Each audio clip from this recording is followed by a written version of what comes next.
I don't know how much longer my father has. He won't speak to me because of this security stuff. If you are really concerned about security, to your point, why are you going to Colombia? Why are you going to Nigeria, a war-torn Ukraine? Piers, he walked right up to saying, the royal family wants me dead. I think of them as sort of emotional terrorists. Americans feel like Prince Harry is sometimes an emotional con artist who fabricates and exaggerates hardships to exploit compassion. Prince Harry's taxpayer-funded security detail was downgraded when he and Meghan stopped working for the royal family and left the country to work on podcasts and TV shows in California, which mainly involve slagging off their family. Harry still gets state-funded police protection in the UK. He just has to notify them of his trips on a case-by-case basis. He's not a working royal, therefore he doesn't get the automatic round-the-clock service that a working royal gets. Most of the public, almost all of the media, and other judges in one of Britain's top courts think that is fair enough. Harry, of course, thinks it's deeply unfair. He says he's not safe in the UK, although he's reportedly safe enough to order a Deliveroo to his friend's house when he was over here last, and to go to Ukraine, which apparently he viewed as safer, clearly, than the UK. In his bombshell BBC interview, he blamed pretty much everybody, of course, as usual, other than himself, including his father, the King, who is currently, of course, suffering from cancer. I've never asked him to intervene. I've asked him to step out of the way and let the experts do their job. Ultimately, this whole thing could be resolved through him, not necessarily by intervening, but by stepping aside, allowing the experts to do what is necessary. An establishment stitch-up, he called it. This is, of course, Prince Harry, the Duke of Sussex, the Earl of Dumbarton, and Baron Kilkeel. That's pretty establishment, buddy. This is a delusional, treacherous, bitter little man who's completely lost touch with all reality, a multi-millionaire who's raked in a fortune by regularly abusing his family and regurgitating private stories in books and TV shows while simultaneously lecturing the rest of us about not invading privacy. It's quite extraordinary, isn't it, that he should expect us to pay for him to live as a celebrity. In a half-hearted appeal to the sympathy vote, he said he would like to reconcile with his father before crudely and shockingly speculating on his father's battle with cancer. I don't know how much longer my father has. He won't speak to me because of this security stuff. But it would be nice to reconcile. You think that's the only reason he doesn't want to talk to you, Harry? It's not that you trashed him, his wife, your brother, your brother's wife, everybody else, calling them all a bunch of callous racists. Think that might have played some part in why none of them want to talk to you or trust you as far as they can throw you? Now, obviously, if Harry did want to reconcile with his father, then perhaps he wouldn't be repeatedly attacking him on TV. The fact is that he and Meghan have become a waning brand of vanishingly limited interest to the American or the British public. Their only currency that works is to peddle very unpleasant stuff about the family and monarchy that they abandoned and are now apparently on a mission to destroy.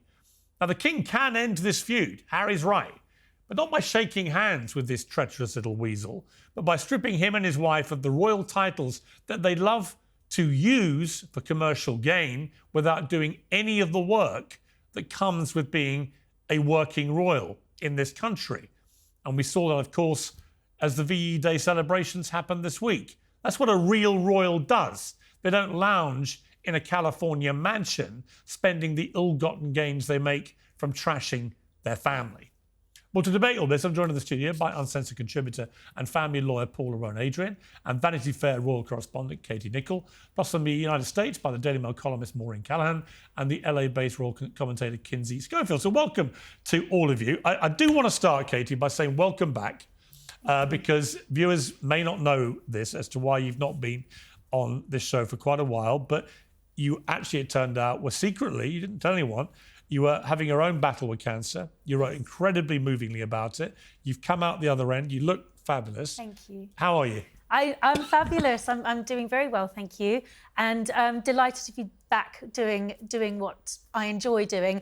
And actually delighted to see the King and the Princess of Wales, who have, of course, gone through their own cancer diagnosis, you know, putting a spotlight on it, smashing stigmas and doing what the royal family do so well. So I just think that message is, listen to your body. If something doesn't feel well, feel right, get it checked out. Well, it's great to have you back. And I really mean that. We've been friends a long time, and you went very quiet for a long period. We were all very worried about you. And now we don't have to worry. You look fabulous. So it's great to see you. Just to start with you, Katie, though, about what's gone on here. If ever we saw the two sides of these two, I call them two, because one's a renegade royal family operating in America, a sort of splinter group, and one is the actual royal family here doing what we expect of them. The contrast couldn't be more marked. People doing their duty today in front of hordes of people in London to celebrate the 80th anniversary of VE Day, obviously one of the great moments in the country's history. And then Harry, you know, in the build-up to this, when it's the last thing the royal family would have wanted, out he comes spray gunning all the royals again, including his father, who, you know, he tells the world now isn't talking to him, and disingenuously claims it's only because of his security issue, when, of course, it isn't.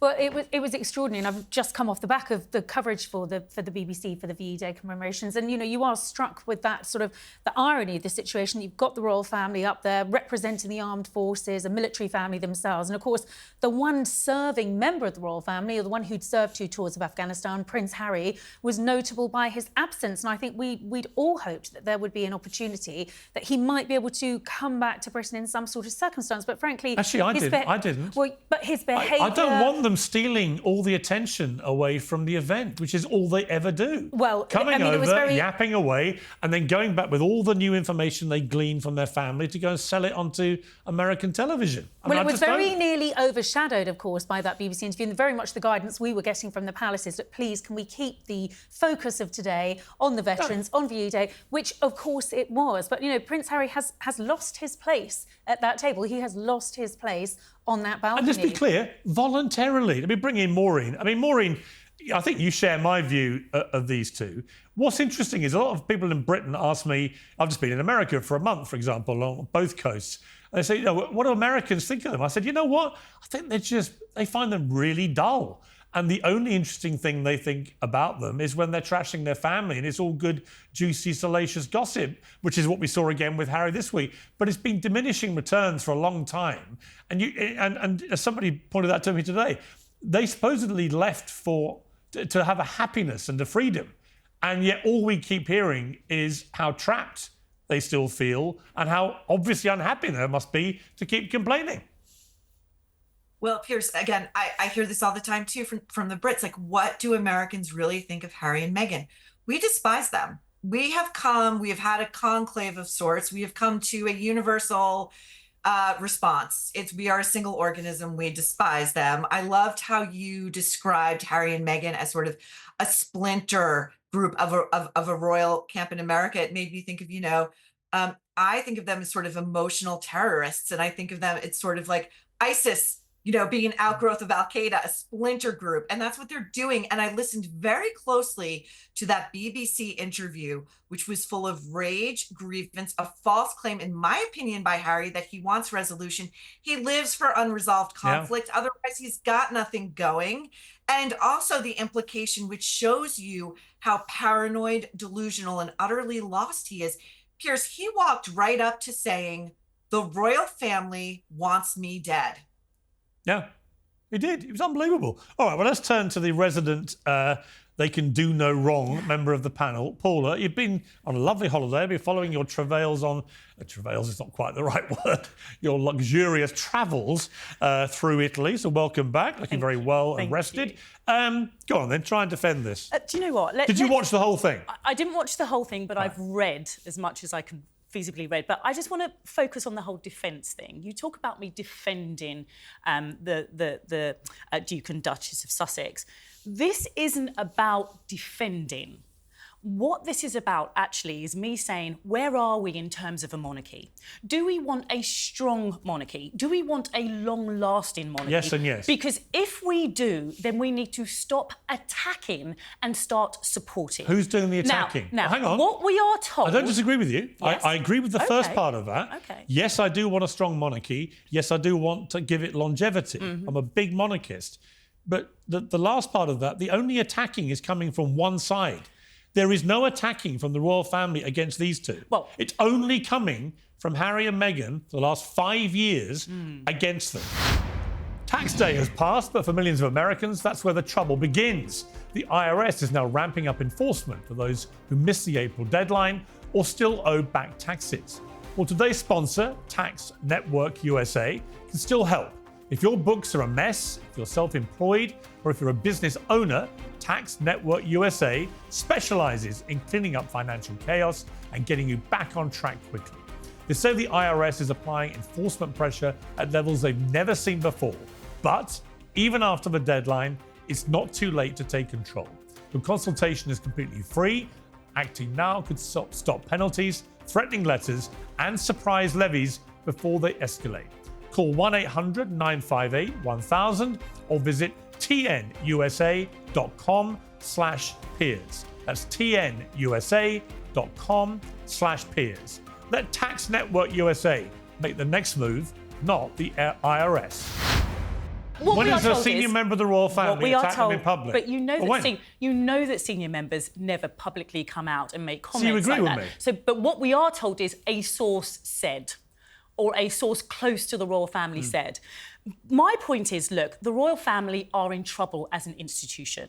We know that in terms of the support for the royal family, it's in decline. Did you see the mall today at Buckingham Palace? It's in decline. And we know that because the polls tell us, and we know that particularly in relation to the youth, the younger generation. And if you why do you think that is? And if you are to stop, because of the relevance. Could it be because they've been branded a bunch of callous racists by these two who have absconded to... Well, you keep saying that. That's another thing I need to correct you on.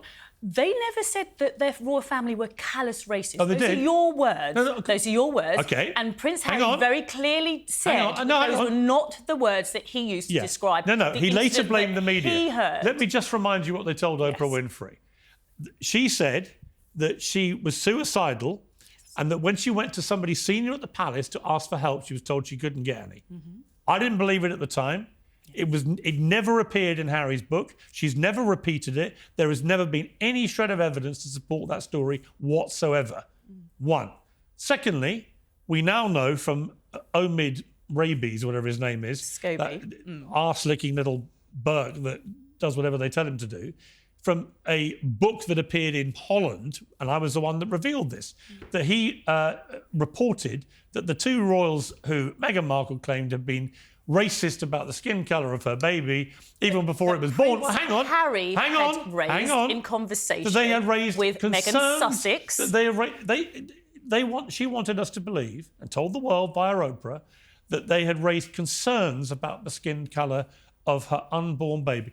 In what world do you think it is likely that Catherine or Charles ever espoused a single racist undertone to any comment about the birth of their unborn child? And again, Paula, it never appeared in his book.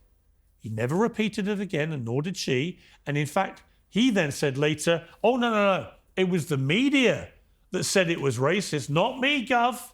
So you agree with me? No, I agree with you. I agree with you that he later tried to lie about it. The words callous racist are your words. Again, you agree with me. You agree with me on that too. When the royal family found themselves at the centre of that storm, regardless of who said what Harry and Meghan pointedly didn't do was come in and clarify the situation when they could have done. They enabled that row to continue, which caused a huge continental rift, which was the cover story of Vanity Fair. And the repercussions have been vast and wide. And I think part of the problem in all of this is that, as Harry said, actually, the king probably did have the power to intervene and sort all of this out if he had wanted to, because he is the king. They don't trust him as far as they can throw them. He doesn't trust his son. How can you?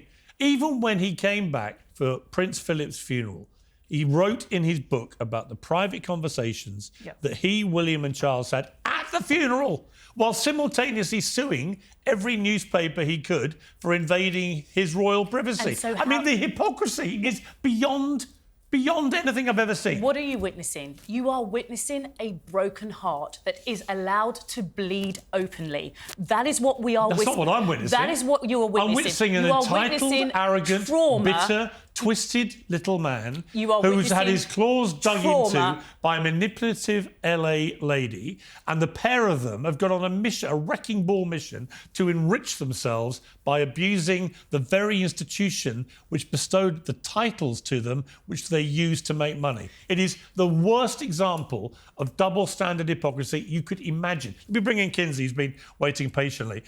Kinsey, you're in LA. I was there recently. Like I say, I think Bill Maher said it last weekend that the general view is just total apathy towards them now. Although I accept, as Maureen said, a lot of people really do hate them. But they're kind of viewed like a kind of like B sliding into C-list celebrities now. And my argument would be, okay, fine.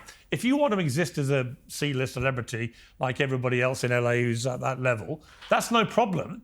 But you have to give up the titles. You can no longer be the Duke and Duchess of Sussex. You can no longer call yourselves that, or HRH as she does on her ghastly little jams, or whatever it is. You can't do any of that. In other words, you can't have your royal cake and eat it. Oh, it's hard to take Prince Harry seriously when he's complaining about real security concerns on international television and watching the family inching closer to showing the children on social media, with the justification being that this is helping to build Meghan's commercial brand. You know, if you are really concerned about security, to your point, why are you going to Colombia? Why are you going to Nigeria, a war-torn Ukraine? You think he would be more considerate of Ukraine right after sitting in a courtroom arguing that he didn't feel safe. I do think that Americans feel like Prince Harry is sometimes an emotional con artist who fabricates and exaggerates hardships to exploit compassion. He constantly craves pity, often at the expense of the truth. This isn't the first time that he's told us his father won't talk to him.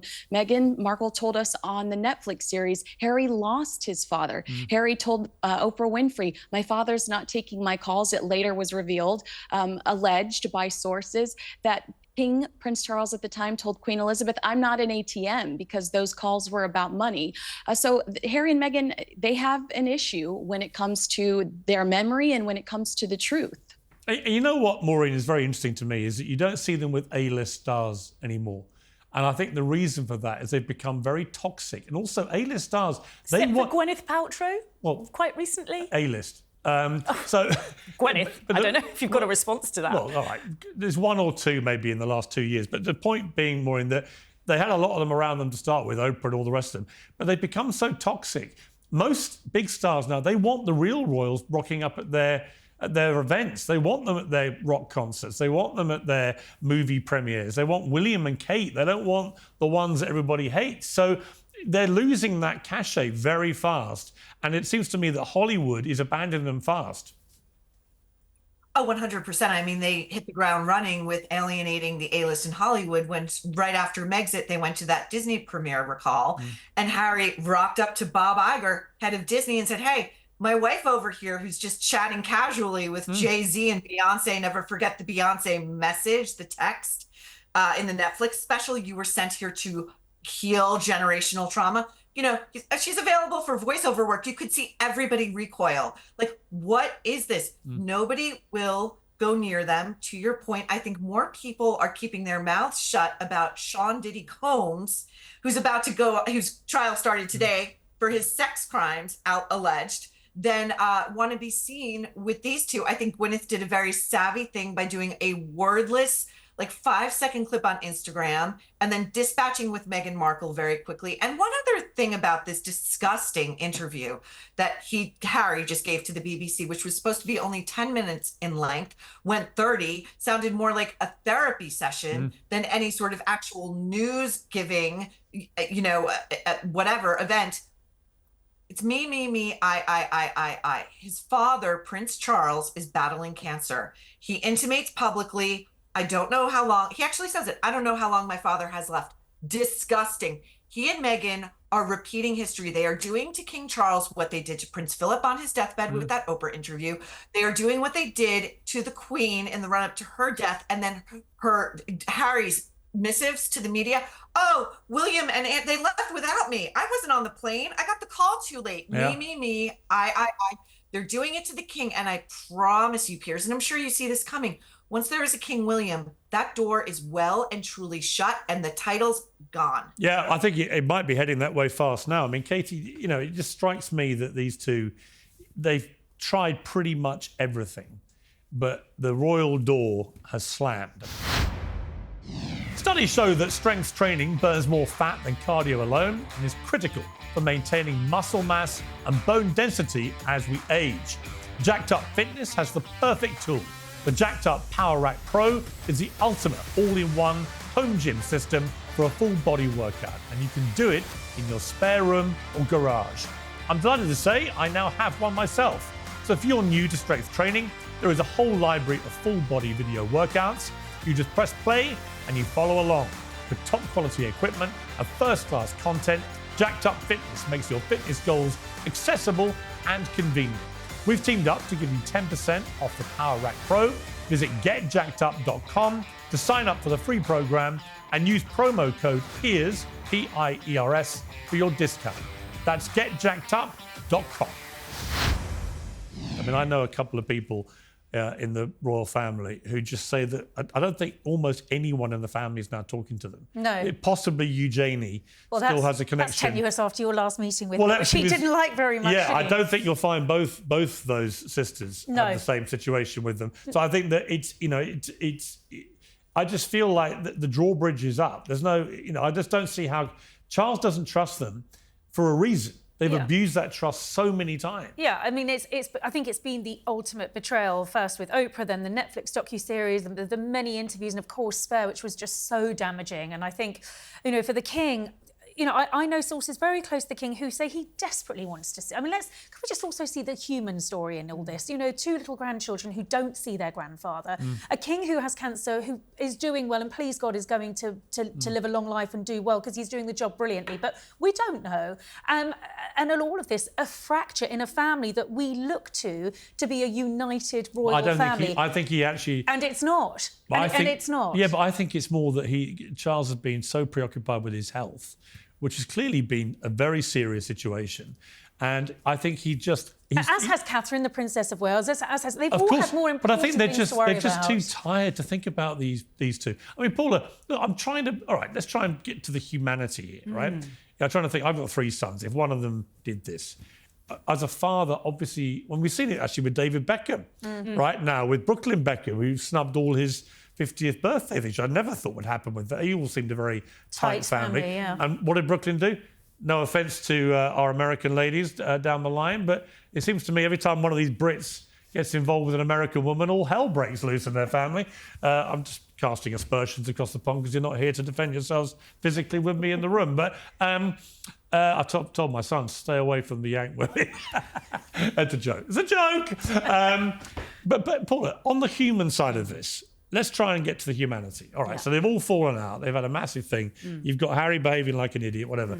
This picture, though, that she posted was so calculated. You know, after Harry says, well, you can't have any rapprochement until the security issue gets done. There's a picture of Harry walking away with his kids, one on his shoulder, one holding his hand from behind, using the kids again for promotional reasons whilst protesting they want privacy for their children, putting them in the public domain, but walking away. It's very deliberate, very calculated. It's like, we're walking away from you people. Charles, you might be suffering from cancer, but if you don't give me what I want, you're never seeing your grandkids. That's what that was about. Well, let's flip that. Let's flip your very negative view and try and look at It's not just me. And try. Oh, I appreciate that. Do you meet anyone that agrees with you these days? I appreciate that because the job that has been done in terms of helping this tragedy to widen to the extent that it has been fantastic. It has been so impressive. By who? And to answer By who? Maureen, By who?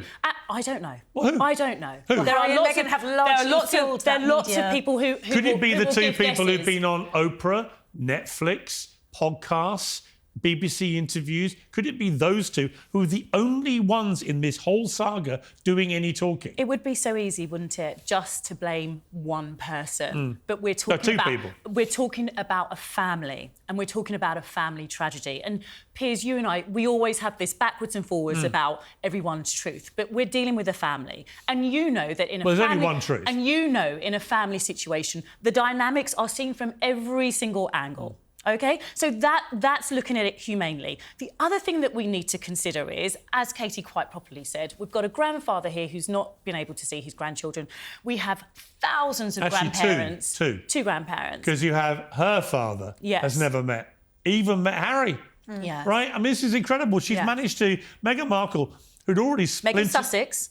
Yes. No, she's not. She's Meghan Markle to me. Sorry. I come from. Wait a minute. I come from Sussex. I've spent more time in Sussex this week just gone than she ever has. It was a title that was given to. I'm not giving them the titles anymore. I'm not. Well, it's not in your power to take those titles away. It's in my power to call them what the hell I want. It's my truth. And my truth is, they're not the Duke and Duchess of Sussex anymore. Well, that's my truth, Paula. And I know you would. I know you would respect my right to have my truth and my set of facts. But we know that you're wrong about that, and that's fine. That's absolutely fine.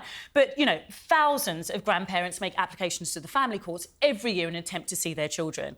And what I understand from international, and you know this area very well. I know that very, very well. And what I understand from international reports, and Katie, you might correct me on this one, but what I've read actually is that the Princess of Wales and the Duchess of Sussex are attempting to reconcile. The brothers are attempting to reconcile Harry with the father. I don't. Absolutely and I really hope that what I've read... I'm told Prince William would literally rather shoot himself. Honestly, I hope that what I've read is true, because it's important. No, you are seeing a decline in the status of the monarchy. Together is stronger. Together is stronger. Do you accept that what Harry and Meghan have done for the last 5 years has damaged the monarchy?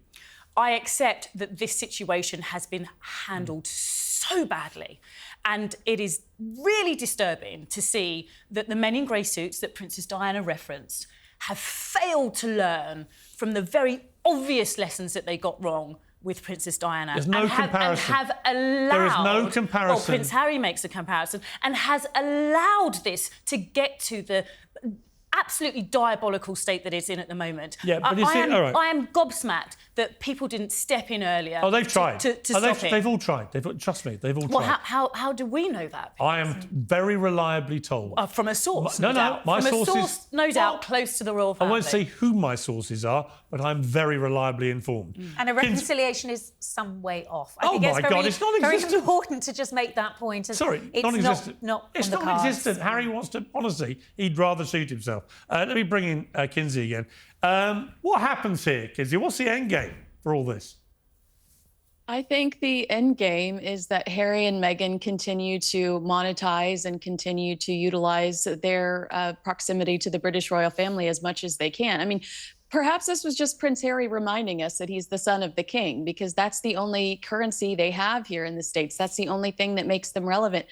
You know, Meghan's podcast has fallen off the charts. She's been criticized for the content. You know, there are rumors that her As Ever launch wasn't as successful as she considered it. Critically, With Love Meghan was not a success. So I think that every once in a while, they just have to remind us that they are attached in some way, shape or form and stir the pot. Well, let's take a look at some of this podcast, because honestly, just when I thought it couldn't get any more ridiculous, there's a clip where she emails her young kids every night, even though they're there. Let's take a look. And so I'd created for the kids these email addresses that sort of like names, again, that you would never guess, that I will give them at some point in their lives when they're older. But before I go to bed almost every night, I email them. Wow. I email, because it doesn't have to be a heavy lift, and you email them like, here's your report card from today, or oh my gosh, you said the funniest thing this morning, or here's a picture of you two having breakfast, or here's you playing with the dog. The things that you're not going to frame, the things that you're not going to put pen to paper in a journal, but they will end up at one point in their life, maybe when they're 16 or when they're 18, that I say, here's an email that I've been keeping for you. Because that's really what you want when you're 18. 40,000 emails, Maureen, from your mother about every time you burped in public. You know what's really interesting about that clip? That's not actually her podcast. It's her appearing for the first time on another podcast, barefoot, no makeup, the usual weird, manipulative kind of thing. You're trying to send some message about it. I knew her a bit before she met Harry. She was nothing like that. She didn't speak like that. Her mannerisms weren't like that. This is all fake, right? She was a real hard-nosed LA girl, right, who was on the fast track. Yeah. Now she's like this, oh, I'm soft, I'm mummy, I'm this. It's all bullshit. If you're struggling with sleepless nights and exhausting days, you might want to try Beam's Dream Powder. Beam is proudly founded in America and run by people who value hard work, integrity, and delivering results. It's a healthy nighttime blend packed with science-backed ingredients to improve your sleep, so you can wake up refreshed and ready to take on the day. Dream is a powerful blend of all natural ingredients: reishi, apigenin, L-theanine, melatonin, and magnesium. It's designed to help you fall asleep and to stay asleep. We've teamed up to give you a massive discount of up to 40% for a limited time. So go to shopbeam.com/Piers, P-I-E-R-S, and use promo code Piers at the checkout.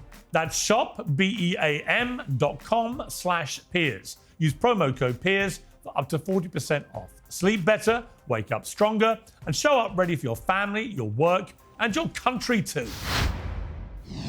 Now she's this beatified saint. I'm guessing when you knew her, our impression of her was she was a striver on the hustle and she was on the prowl. Actually, perfectly likable. This is the weird thing. I said it at the time. Perfectly likable and perfectly. But no, there's no doubt the way she then ruthlessly cut everybody out of her life the moment she met him showed a very different side. That then you heard all the stories about the first marriage and what was going on there and how she cut everybody out. Then you realise she cut all her family out. And then Oprah and George Clooney are sitting where her dad should have been at the wedding and so on. And the whole thing unravelled very quickly. And interestingly, Maureen, I'll just play this clip to get your comment on this too. This is where she talks about what happened when she came into the royal family. Let's take a listen. I mean, you have to imagine at the beginning, everyone has like butterflies and then we immediately went into the trenches together. Yeah. Right out of the gate, like 6 months into dating. So now 7 years later, when you have a little bit of breathing space, you can just enjoy each other in a new way. And that's why I feel like it's more of a honeymoon period for us now. Mm. Yeah. Do you think you'll be married forever? Yes. I have a letter. He's also a fox, if you haven't noticed. My husband's very, very handsome. But his heart is even more beautiful.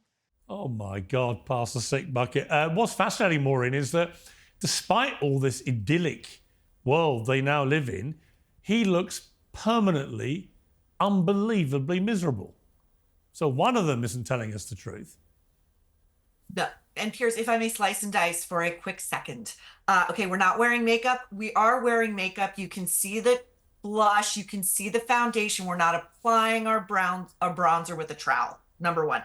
Number two, emails to the children. She tells us what wasn't shown in that clip. She finishes that thought by saying, these emails are so that when my children are of age, they can come to me and say, oh my God, you loved us so much. It's me, me, me. She was in the trenches with Harry. Excuse me. She wangled her way onto the cover of Vanity Fair. Braden Carter, EIC at the time, said when he was approached, he said, who the F is this woman? Oh, she's going to get engaged to Prince Harry. Well, let's give her the cover. Okay, who arranged that? They got a $40 million wedding, cheered by the British taxpayers who footed that bill. She's going to stay married to him forever, says the woman who was reportedly shopping a post-divorce memoir within the past 6 months and who we saw on video in New York City 2 weeks ago, entering a Time 100 summit where she had zero business speaking, swat his hand away as he went to take it. So yes, this is the love story of all time, Piers, of course. Katie, it is hard not to be so cynical. It is. I'm with Maureen on this. Everything they do seems so manipulative, calculated, PR motivated, money motivated, and the antithesis of what it means to actually be a dutiful working royal. Well, you used that word splintered earlier, Piers, and I think that's the point. You've got this sort of rival court in Montecito. And I think we almost have to stop. Maybe it is a case of, the whole question over their titles, but almost stop treating them as a royal couple, because they're not.